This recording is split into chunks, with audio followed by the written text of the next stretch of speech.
Hello, good morning to all. First of all, let me welcome all of you to my class. Today we are going to have a look at one of the beautiful poems by the famous English poet John Keats. I think before we start the class proper, it will be quite helpful for you to have a smattering or a bit of Keats' biography. We all know that Keats is a very famous romantic poet. He belongs to the second generation of younger generation of romantic poets in England. See, John Keats was born in London in 1795. I ask you to listen to my class quite attentively. Okay?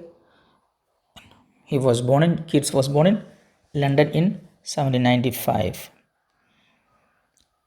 Then he was orphaned at the age of 14. Then he was taken care of by an unimaginative guardian, Richard Abbey. He took him out of school and apprenticed to an apothecary. An apothecary is a person who prepares and sells medicine. And Keats received his apothecary's license in 1816. But he abandoned his profession of apothecary because he was more interested in literature and he wanted to devote himself entirely to poetry. Okay, shall I proceed? In the early years of his life, when he was 20 or 21, he became acquainted with great writers in London, especially William Hazlitt, Charles Lamb, P.B. Shelley, and of course, S.T. Coleridge. The genius of Keats developed quite rapidly. His first famous poem, on first looking into Chapman's Homer, was published in 1816, and he published his first volume of poems in the very next year. In 1818, he brought out his very famous Endymion, a lengthy poem, a long poem. It is in fact a very long digressive romance running about 4,000 lines. And this poem has got many poetic beauties. Meanwhile, Keats had got a lot of domestic problems and very, very tragic problems and tragic incidents in his life. His younger brother Tom died of tuberculosis. Keats fell in love with a girl named Fanny Brown, but his poverty and poor health made marriage impracticable. His other brother, George, emigrated to America. Strangely enough, it was during this trying period that Keats wrote some of his best poetry. He wrote in rapid successions. A lot of poems he published: The Eve of St. Agnes, La Belle Dame, Sang Mercy, Lamia, and great odes and sonnets. In 1920, Keats himself fell a victim to tuberculosis that had already claimed the lives of his brother and mother. His mother died of tuberculosis, his brother Tom died of tuberculosis, and he himself fell a victim to this disease. His friends took him to Rome with the hope of saving his life, but Keats died there in Italy, in Rome, on 23rd February 1921, and he was buried there. And Keats himself had written his own epitaph, which reads, "Here lies one whose name was writ in water." Shelley mourned his death in his pastoral elegy, Adonis. Okay? Another thing to speak about Keats is that Keats was a great lover of beauty. His sensitive imagination thrilled to every touch of beauty from wherever it came. Keats did not care much for history, for politics, or religion. Beauty was his religion. As Keats himself said, it is the principle of beauty in all things that he cared for. His Endymion, very famous poem Endymion, begins with the oft quoted statement, "A thing of beauty is a joy forever." Let me repeat, "A thing of beauty is a joy forever."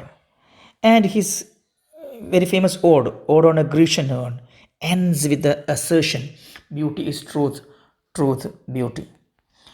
And Keats' epithets or adjectives are also quite famous. And Keats is essentially a poet of color. All colors in nature, all hues in nature left a vivid impression on him. In short, see, Keats' poetry has all the salient features of romanticism. He was a nature poet, but he sensualized nature. Whereas words for the spiritualized nature, Keats was found to have a sensualized nature.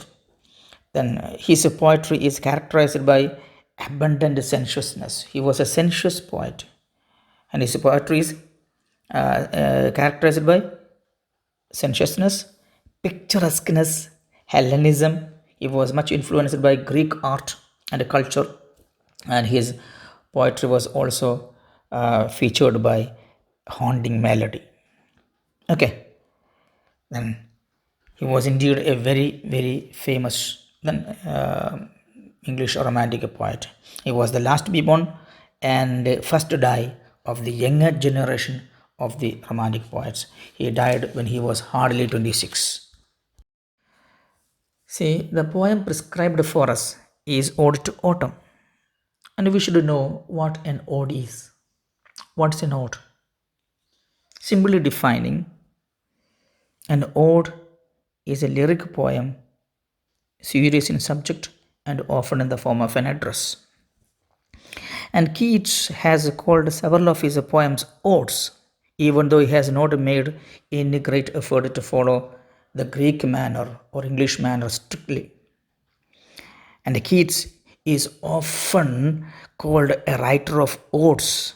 Keats wrote about a dozen odes, and the six most famous of them are Ode to a Nightingale, Ode on a Grecian Urn, Ode to Psyche, Ode to Autumn, Ode on Melancholy, and Ode on Indolence.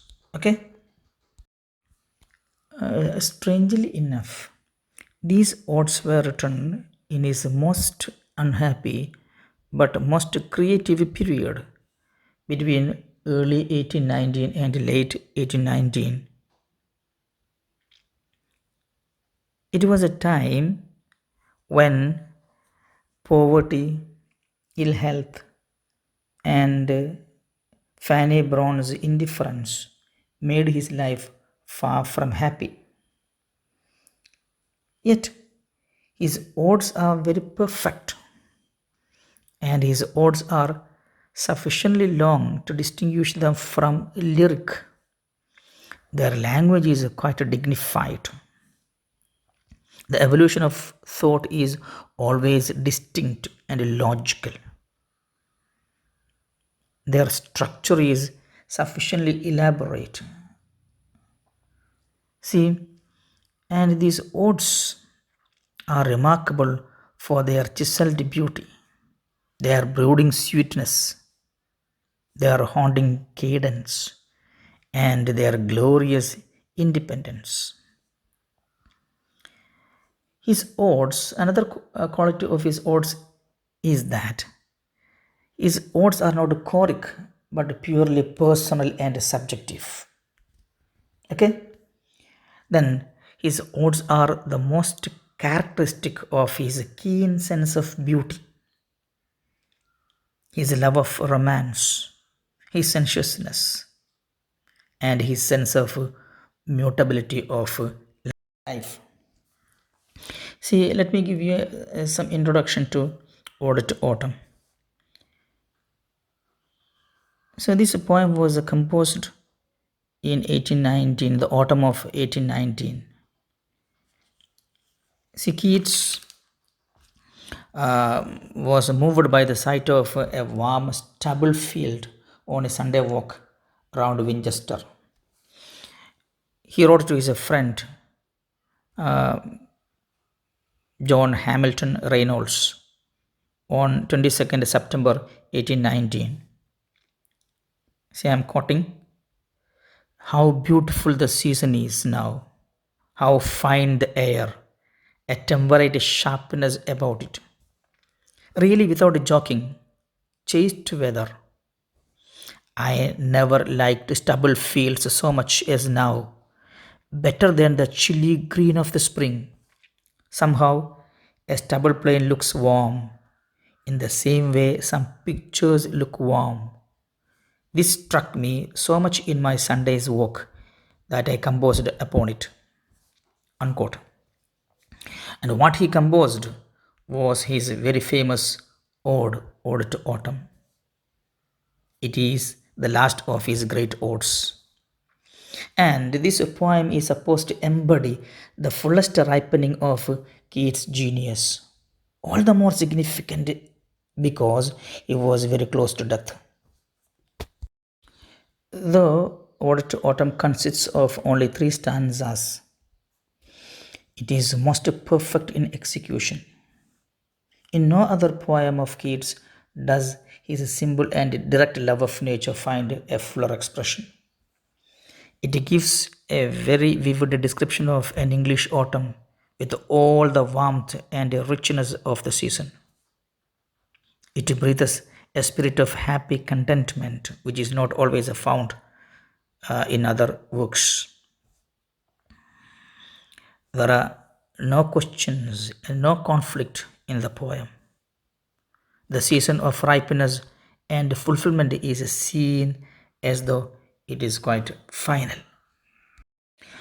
I think this brief introduction about the poet John Keats and his famous Ode to Autumn, that we are going to deal with in detail will suffice. See, we can discuss the poem in detail in the next class. I am taking leave of you, my dear students. We can meet again in the next class. Till then, bye. Have a nice time.